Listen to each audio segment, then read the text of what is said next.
Bonjour à tous. Au sommaire de cette édition, Marine Harvest et Tilly Sapco, deux entreprises en difficulté et les salariés sont en colère dans le Finistère. Le point sur ces actualités sociales dans un instant.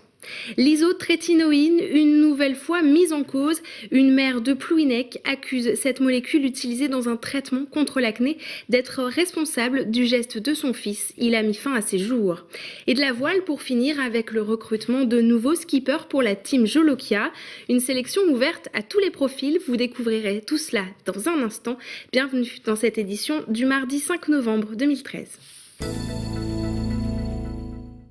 Notre image du jour, c'est le blocage de la Nationale 12 près de Morlaix par les salariés de Tilly Sapco ce mardi après-midi. Une nouvelle action pour le personnel de l'entreprise de volailles dont près de 300 postes sont menacés. Pour rappel, lundi, ils ont détruit le portail de la sous-préfecture de Morlaix. Sophie Lecroisier fait le point. Pas de reprise du travail ce mardi au groupe volailler Tilly Sapco. À la place, les salariés organisent leurs actions. Après avoir défilé dans le bourg de Guerre-l'Esquin, le cortège s'est rendu en opération escargot à l'échangeur de Plouégat-Moisan. La 4 voies a été bloquée dans les deux sens. Les salariés de Tilly Sapco attendent de pied ferme une rencontre avec Stéphane Le Foll, ministre de l'Agriculture, et Dacian Ciolos, commissaire européen en charge de l'agriculture. On sait que ce qu'il faut à l'entreprise actuellement aujourd'hui, c'est de l'argent, quoi. Après, il y a des choses à régler avant aussi. De l'argent, c'est bien beau, mais il faut d'abord savoir où va la filière. Et pour ça, il faut que les deux exportateurs et que la France et Bruxelles se mettent sur la table et discutent. C'est pour ça qu'il faut un rendez-vous et non pas la semaine prochaine. De l'argent et vite. C'est aussi ce que réclame la direction de Tilly Sapco. Depuis l'arrêt des restitutions européennes, la situation économique de la filière export de l'entreprise n'est plus viable. Pour Agnès Lebrun, députée européenne et maire de Morlaix présente à Bruxelles ce mardi, la situation est imputable à la direction de Tilly Sapco, car les restitutions n'ont toujours été que temporaires. J'ai investi 15 millions d'euros ces dernières années pour faire évoluer l'outil. Donc Madame Lebrun, qui est sans doute une experte dans le domaine de l'industrie de la gestion d'une entreprise, je regrette qu'elle ne soit pas elle-même chef d'entreprise en capacité de nous montrer l'exemple en la matière de reconversion d'entreprise. Après une journée de bagarre, les salariés ont obtenu satisfaction. Les représentants de Tilly Sapco rencontrent le commissaire européen en charge de l'agriculture le 22 novembre prochain à Bruxelles. Le personnel reprendra donc le travail dès demain mercredi. Et toujours dans le domaine social, une autre mobilisation se déroule à Plouawen sur le site de Marine Harvest. Depuis ce lundi soir, les salariés bloquent l'entreprise de saumon-fumé. La direction a annoncé la fermeture de l'usine début 2014. Entre l'envie de partir avec une prime et la lutte pour la sauvegarde du site, les salariés sont partagés, comme l'a constaté Frédéric Lorenzo. C'est le blocage depuis lundi soir sur la D764 à l'entrée du site de Marine Harvest à Plouawen. Les salariés en grève n'ont laissé aucun camion entrer ni sortir. Donc on bloque pour protester contre la fermeture. Surtout une entreprise qui est en plein bénéfice. On ne comprend pas pourquoi ils nous mettent dehors et on voudrait maintenir notre emploi en Bretagne. Cette nouvelle revendication pour le maintien du site de Plouawen n'est sans doute pas étrangère avec la présence du bouillonnant mer de Carhaix. On est face à une entreprise qui gagne des millions d'euros, qui fait des dividendes et qui les distribue à ses actionnaires et qui est en train d'acquérir des usines en Pologne et sur un marché du saumon fumé qui est exponentiel en 2014. Moi je dis que le gouvernement doit prendre ses responsabilités et qu'on ne peut pas accepter les licenciements et jeter aujourd'hui les salariés comme des Kleenex. Voilà, il faut interdire la fermeture de ce site à Plouawen. Du côté des représentants syndicaux, on se veut plus modéré et on pense surtout à la négociation du PSE, le plan de sauvegarde de l'emploi. Comme il y a 99 chances sur 100 que ça s'arrête, si on ne prépare pas l'après tout de suite, que vont devenir les gens? On avait fait une offre il y a un mois à peu près. Elle a été refusée par la direction qui a augmenté un petit peu l'offre qu'elle avait faite avant, mais c'est largement insuffisant. À midi, une partie des salariés a rejoint la salle de réunion. La direction poursuit le dialogue. Elle a déjà reporté l'arrêt de la production au mois de mai. Ce mercredi, une nouvelle réunion est prévue. En attendant, les salariés maintiennent le blocus.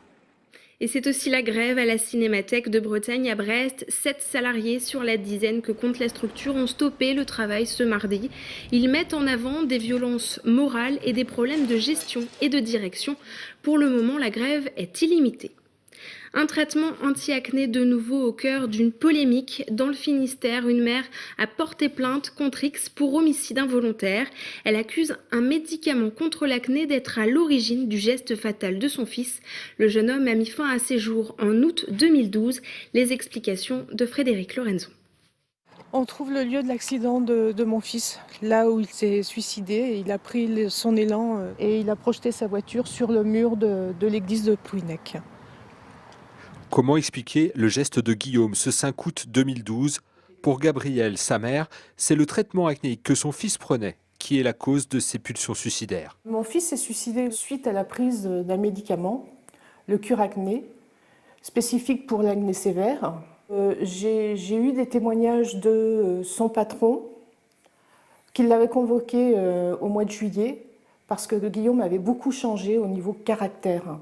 Au cœur de la polémique, l'isotrétinoïne. Cette molécule serait responsable de plus de 150 effets secondaires, dont les pulsions suicidaires, dans de rares cas, selon ce dermatologue. Il n'est absolument pas prouvé que l'isotrétinoïne puisse être responsable de suicide. C'est une possibilité qu'il ne faut certainement pas nier. Alors qu'en revanche, il est largement prouvé que les adolescents, d'une part, et en particulier ceux qui ont une acné sévère, ont des idées suicidaires de manière très fréquente. Pour Gabrielle, ce sont les doses du médicament qui sont en cause. Vous voyez 5 mg, 10 mg, 20 mg, 40 mg. Guillaume était à 50 mg le premier mois et 70 mg le deuxième mois. Il y a eu dans le passé une utilisation abusive de l'isotrétinoïne qui était trop largement prescrit. C'est en diminution, c'est vrai qu'on peut encore faire des efforts. Hasard funeste, en 2006, un autre jeune de Plouhinec s'était déjà suicidé. Il prenait de l'isotrétinoïne. Gabrielle continue le combat pour avertir sur les dangers de ce médicament. Trop normal, s'abstenir, voilà une partie du slogan pour le recrutement de la team Jolokia pour la saison 2014, car c'est bien la diversité que recherche cette équipe. Jeunes, âgés, valides ou handicapés, tout le monde a sa chance et peut postuler jusqu'au 1er décembre. Depuis 4 ans, les équipages n'hésitent pas à s'aligner au départ de courses à la voile prestigieuses. Céline Lestrade de TB Sud a embarqué avec eux. Dernière sortie, ça fait toujours de l'émotion, surtout que l'année a été vraiment exceptionnelle avec ces gars et ces filles. Donc ouais, c'est beaucoup d'émotions. Il y a une grande satisfaction parce que le projet a pris forme. On a réussi à dompter cette bête de course avec un équipage qui était vraiment pas fait pour ça. À bord, il y avait des personnes handicapées, il y avait des vieux, des jeunes. Ouais. Et puis on a pu voir un peu le regard très étonné, limite choqué de certains équipiers professionnels en nous voyant arriver sur des courses comme le Fastnet à des places intéressantes. Voilà. Et je pense pour une première année, c'est exceptionnel.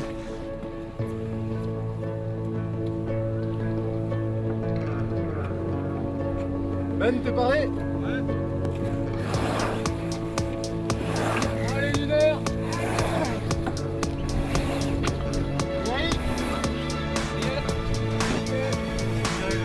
Toute l'équipe navigante, c'est 20 personnes. De l'an passé, il va en rester 5 ou 6. Et donc on va recruter à nouveau 15 personnes. On attend un énorme succès de notre campagne de recrutement. Donc les dossiers sont ouverts jusqu'au 1er décembre sur Internet.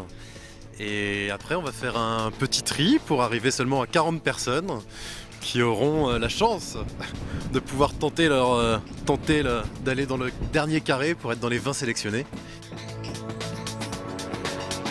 La philosophie Team Jolokia, c'est d'abord pas se fixer de limites, se dire qu'à bord, tout le monde a sa place à partir du moment où il y a un potentiel et une envie.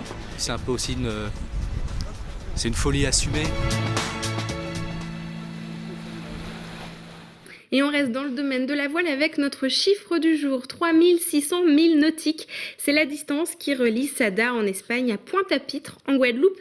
Et c'est la nouvelle distance que devront parcourir les skippers engagés sur la Mini Transat. La course s'était lancée le 29 octobre de Douarnenez avec 16 jours de retard. Mais les conditions météorologiques ont forcé certains navigateurs à s'abriter en urgence à Rérone. D'autres sont déjà arrivés à Sada en Espagne. Le départ se fera de cette ville le le 12 novembre. Un début de course chaotique, mais les skippers sont patients et n'en perdent pas leur humour, comme le prouve ce clip tourné sur les pontons espagnols. On se quitte avec ces images. Merci à tous de nous avoir suivis. Excellente soirée sur TVO et à demain.